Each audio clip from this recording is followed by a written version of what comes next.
ఈటల రాజేందర్ గారు అందులో ఇంకా ఆయనకు అంగి మారింది కానీ వాసన అయితే మారినట్టుగా అనిపిస్తలేదు.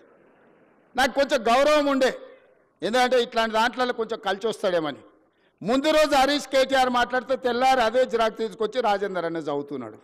కనీసం భాషనైనా మార్చుకో రాజేందర్ అన్న, నువ్వు అందులో ఉండొచ్చినావు అని ఇంత బానిసత్వం వాళ్ళకు చూపించాల్సిన అవసరం లేదు. ఎందుకంటే నువ్వు కష్టాలలో ఉన్నప్పుడు వాళ్ళు నిన్ను మెడలాటి దొబ్బినప్పుడు తెలంగాణ సమాజం నీ పక్కన నించున్నది. వాళ్ళ పక్కన నించోకు, దొంగల పక్కన, తెలంగాణ ప్రజల పక్కన నించో. ఇవాళ నేను ఢిల్లీకి పోతున్నారా, రేపు మోడీ దగ్గరకు పోదాం.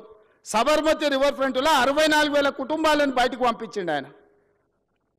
40 లక్షల కోట్ల రూపాయల బడ్జెట్ ఉందో, 25,000 కోట్ల రూపాయలు మూసీ రివర్ డెవలప్మెంట్ ఫ్రంట్కి అడుగుదాం మోడీ గారిని.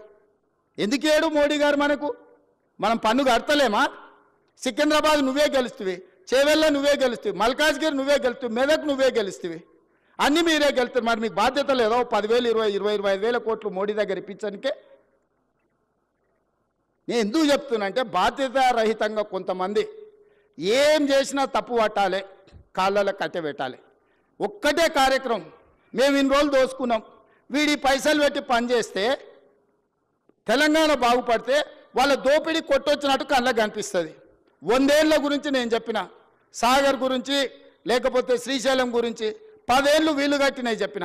ఇప్పుడు ఒక 10 ఏళ్ళు మనం చేసే నిర్మాణము, రీజనల్ రింగ్ రోడ్ కానీ, రేడియల్ రోడ్స్ కానీ, 4th సిటీ కానీ, మూసీ కానీ, సిటీలో ఫ్లైఓవర్లు కానీ, మెట్రోలు కానీ, ఇవన్నీ పూర్తయితే ఈ 10 ఏళ్ళు వాళ్ళు ఏం దోపిడీ చేసి తిన్నారో ప్రజలకు తెలుస్తుందని ఎట్టి పరిస్థితుల్లో అడ్డం పడాలి. 600 అయినా దీన్ని ముందుకు సాగనీయొద్దని అంటారు. ఇక ప్రతోడు బయలుదేరుతాడు. రోజు మీరు కూడా చూసింటారు, నా మీద పోవాలి బుల్డోజర్, నా మీద పోవాలి అంటాడు. హరీష్ రావు, కేటీఆర్, వీళ్ళందరూ ఎన్ని కొనాలా మీకోసం బుల్డోజర్లు? యాడుండే అసలే మీరు 7 లక్షలు అప్పు చేసి రాష్ట్రాన్ని దివాళి తీస్తారు. మీకోసం యాడ్కెళ్ళి కొనాలి నేను? వాళ్ళని ఏం లేదబ్బా, ఒకటే వస్తే మూసి అంచుపొంచునున్న వాళ్ళకి, నా దోస్తులకు అందరికి ఒకటే సూచన, పట్టుకొని వారం రోజులు ఆనే కూసబెట్టురు మూసీలో. ఏమొద్దు, వాళ్ళని ఒక్క వారం ఆడు ఉండమనుండ్రి. ఇట్లొచ్చుడు అట్లా ఓవుడు కాదు, స్టేజ్ల మీద క్యాట్ వాక్ చేసినట్టు వచ్చి ఇట్లొచ్చి వెళ్ళిపోయినట్టు కాదు. ఒక వారం రోజులు హరీష్ రావును, కేటీఆర్ను, రాజేందర్ను ఆ మూసి అంచున పేదోళ్ళు ఉన్న కాడ ఒక వారం వాళ్ళని నాడు ఉంచుర్రి. వాళ్ళ కష్టాలు తెలుస్తాయి, వాళ్ళకి ఏం మేలు చేయాలనో వాళ్ళకి అర్థమవుతుంది. కాబట్టి ఇక్కడ వచ్చిన ఇంజనీర్లకు ముఖ్యంగా రేపు జిహెచ్ఎంసీలో కానీ ఇక్కడ సిటీలో సర్వీస్లో చేరబోయే వాళ్ళు మీ కర్తవ్యంగా పెట్టుకోండి.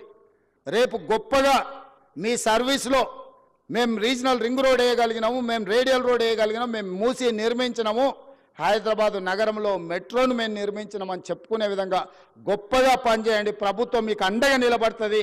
ప్రభుత్వం మీకు ఏం కావాలన్నా సహకరిస్తుంది. ఈ ప్రభుత్వం మనది. ఈ ప్రభుత్వం ఎవరితో కాదు, మనం ఎవరికో చేస్తలేం. ఈ ప్రభుత్వము, ఈ రాష్ట్రం మన కుటుంబం. మన కుటుంబం కోసం మనం పనిచేసుకుంటున్నాం. మీ అందరి సహకారం ఉండాలి. మళ్ళొక్కసారికి ఇక్కడికి వచ్చిన వాళ్లకు తెలంగాణ రాష్ట్ర ప్రజలందరూ కూడా దసరా శుభాకాంక్షలు తెలియజేస్తూ మీ అందరి దగ్గర సెలవు తీసుకుంటున్నా.